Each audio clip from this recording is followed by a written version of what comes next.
नमस्कार। Nathmal Jankilal Khetan computer learning centre के online channel में आप सभी का हार्दिक स्वागत एवं अभिनंदन है। कोरोना काल को देखते हुए खेतान कंप्यूटर सेंटर ने छात्रों के लिए ऑनलाइन कक्षाएं प्रारंभ की है, जिसमें कंप्यूटर बेसिक और टैली का ज्ञान आपको दिया जाएगा। आप लोगों से निवेदन है कि कक्षाओं का लाभ उठाएं और कंप्यूटर साक्षरता में अपना योगदान दें। कंप्यूटर का बेसिक ज्ञान बहुत विस्तृत है, बहुत इसके बारे में हम काफ़ी बड़े रूप में हम जानकारी ले सकते हैं, जो कक्षा 6 से लेकर के कॉलेज तक के विद्यार्थियों के लिए लाभदायक है। कंप्यूटर का बेसिक ज्ञान ऐसा है जिसमें कंप्यूटर का विकास, कंप्यूटर की पीढ़ियाँ, हार्डवेयर सॉफ्टवेयर, कंप्यूटर की मेमोरी इत्यादि इत्यादि खूब सारे टॉपिक हैं। आज से हम इनका अध्ययन प्रारंभ करेंगे। सबसे पहले हम लेते हैं कंप्यूटर के विकास को।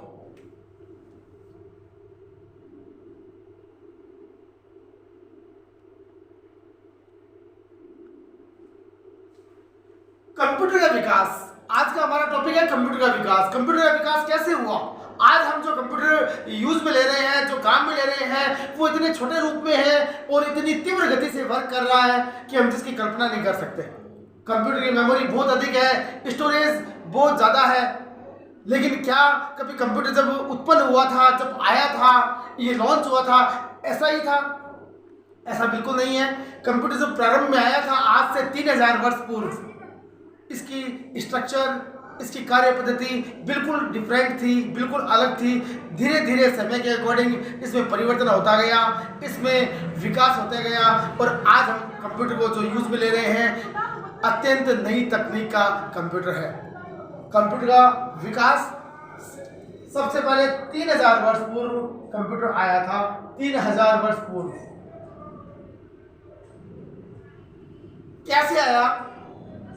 दुनिया का एक सबसे विकसित देश है चाइना। चाइना ने इसका विकास किया था और एक मशीन बनाई थी, एक उपकरण बनाया जिसका नाम था अबेकस। आप लोग सब जानते होंगे अबेकस के बारे में। चाइना ने विकसित किया था 3000 वर्ष पूर्व। एक अबेकस नाम से एक मशीन थी, एक उपकरण था, एक डिवाइस था जो इस टाइप का था। ऐसा एक उपकरण था।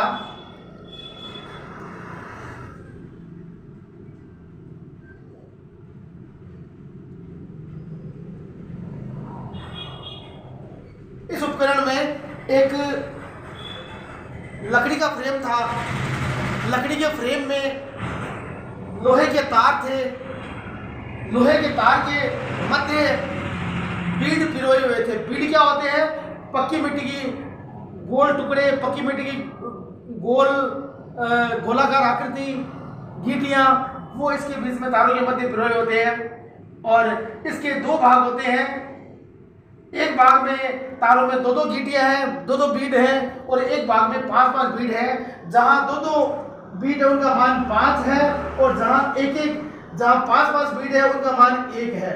इस टाइप का ये उपकरण अबेकस था। ऐसे उपकरण को अबेकस कहा गया। दुनिया के जितने भी देश हैं, एशिया सहित, उन सब में अबेकस का यूज होने लगा।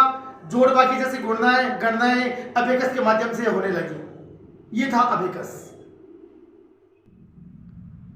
अबेकस के पश्चात जो अगले वैज्ञानिक आए वो थे ब्लेज पास्कल।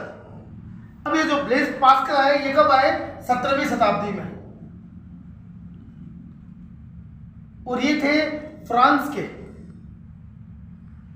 एक बार मैं आपको बता दूं कि ये जितने भी विकास के स्वरूप हैं, इनमें हमें एक तो वैज्ञानिक का नाम, एक देश का नाम, एक सन, ये याद रहने बहुत जरूरी है।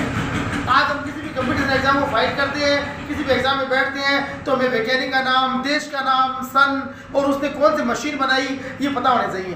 अबेकस के पश्चात ब्लेज पास्कल आए, जो 17वीं शताब्दी में आए, और ये थे फ्रांस के। इन्होंने 1642 में एक मशीन बनाई जिसका नाम था पास्कल।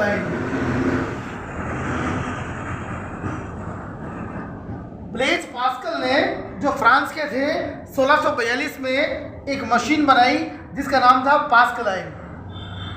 इसे एडिंग मशीन भी कहा गया। Adding machine. और यह मशीन घड़ी के सिद्धांत पर कार्य करती थी, घड़ी के सिद्धांत पर कार्य करती थी और इसके द्वारा प्लस और माइनस जैसी गणनाएं सफलतापूर्वक होने लगी। ये थी अबेकस के पश्चात ब्लेज पास्कल की कहानी, जिन्होंने एक मशीन बनाई जिसका नाम था पास्कल आयन। ब्लेज पास्कल के पश्चात ब्लेज पास्कल ने पास्कल आयन मशीन बनाई थी। इसके पश्चात चार्ल्स बेबेज आए। चार्ल्स बेबेज से मैं समझता हूँ आप लोग सब वाकिफ होंगे। चार्ल्स बेबेज आए 19वीं शताब्दी में। 19वीं शताब्दी कहा जाता है कि जो 19वीं शताब्दी है वो कंप्यूटर विज्ञान में स्वर्णिम युग माना जाता है। कंप्यूटर विकास में स्वर्णिम युग,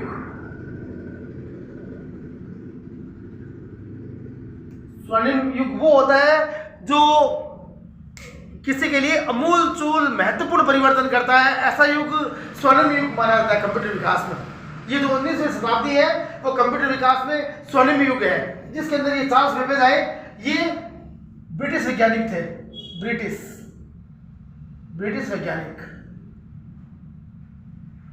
इन्होंने 1822 ईस्वी में एक मशीन बनाई जिसका नाम था डिफरेंस इंजन।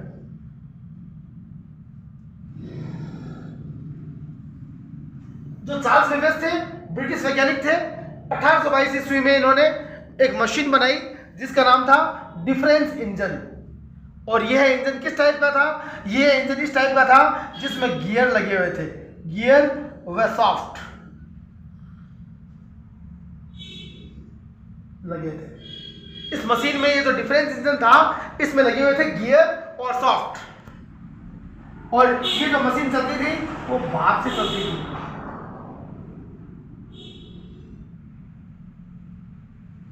और जो वैज्ञानिक गणनाएं हैं, हमारी गणनाएं हैं जोड़ बाकी गुणा भाग की, इस डिफरेंस इंजन के द्वारा होने लगी। ये था चार्ल्स बेबेज का 1822 ईस्वी में बनाया गया डिफरेंस इंजन। 1822 में चार्ल्स बेबेज ने डिफरेंस इंजन तैयार किया जो कई प्रकार की गणनाएं करने लगा। इसके पश्चात चार्ल्स बेबेज ने 1833 ईस्वी में एक डिफरेंस इंजन का नया रूप तैयार किया, नया रूप, और वो बहुत शक्तिशाली था, शक्तिशाली मशीन तैयार की।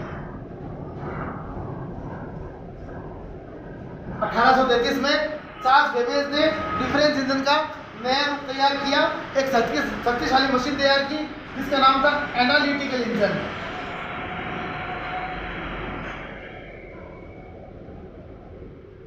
एनालिटिकल इंजन तैयार किया। ये जो एनालिटिकल इंजन था आधुनिक कंप्यूटर का आधार था। आज हमारे जो कंप्यूटर हैं इसी बेस पर आधारित है। सभी प्रकार की गणनाएं, अर्थमेटिकल गणनाएं, लॉजिकल गणनाएं, सभी प्रकार की गणनाएं इस इंजन के द्वारा सफल होने लगी। इसका सुधरा हुआ रूप तैयार किया डिफरेंस इंजन का इस चार्ल्स बेबेज ने 1833 में। एक शक्तिशाली मशीन थी। आज हम जो कंप्यूटर चला रहे हैं इसकी टेक्निक इसी एनालिटिकल इंजन पर आधारित है। इसी कारण चार्ल्स बेबेज को कंप्यूटर विज्ञान का जनक कहा जाता है। कंप्यूटर विज्ञान का जनक कहा जाता है, फादर ऑफ कंप्यूटर साइंस। इसीलिए चार्ल्स बेबेज को बोला जाता है कि हम इन्होंने जो इंजन तैयार किया वो आज हमारे कंप्यूटर का आधार है, ये कंप्यूटर का विकास है। हॉलिड टेबुलेटर एक अमेरिका के वैज्ञानिक थे, अमेरिका के, जिनका नाम था हरमन हॉर्विथ।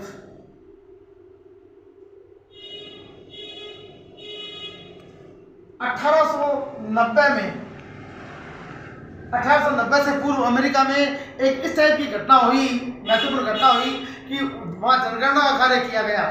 तो जनगणना का जो कार्य था वो पारंपरिक पुराने तरीकों से किया जाता था अमेरिका में। तो जो जनगणना का कार्य था, जनगणना वर्क पॉपुलेशन वाला, जिसमें 7 वर्ष लग गए। जनगणना का कार्य करने में अमेरिका में 7 वर्ष लग गए 1890 से पूर्व। और 1890 में इस वैज्ञानिक ने हॉलिड टेबुलेटर नाम की एक मशीन बनाई जिसमें पंच कार्ड थे, पंच कार्ड, और जो बिजली से संचालित होते थे, बिजली से संचालित। और इस मशीन का प्रयोग जनगणना के लिए किया गया।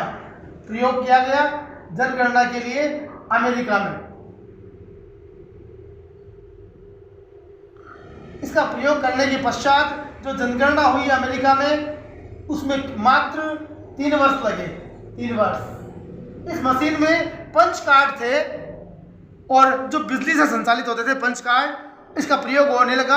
1890 से पूर्व अमेरिका में जनगणना के लिए 7 वर्ष लगते थे। इस हॉल्डेड टेबुलेटर की मशीन के द्वारा मात्र 3 वर्षों में जनगणना का कार्य हो गया। यह मशीन 1890 में हरमन हॉल्डेड नाम के वैज्ञानिक ने बनाई थी। हरमन हॉल्डेड।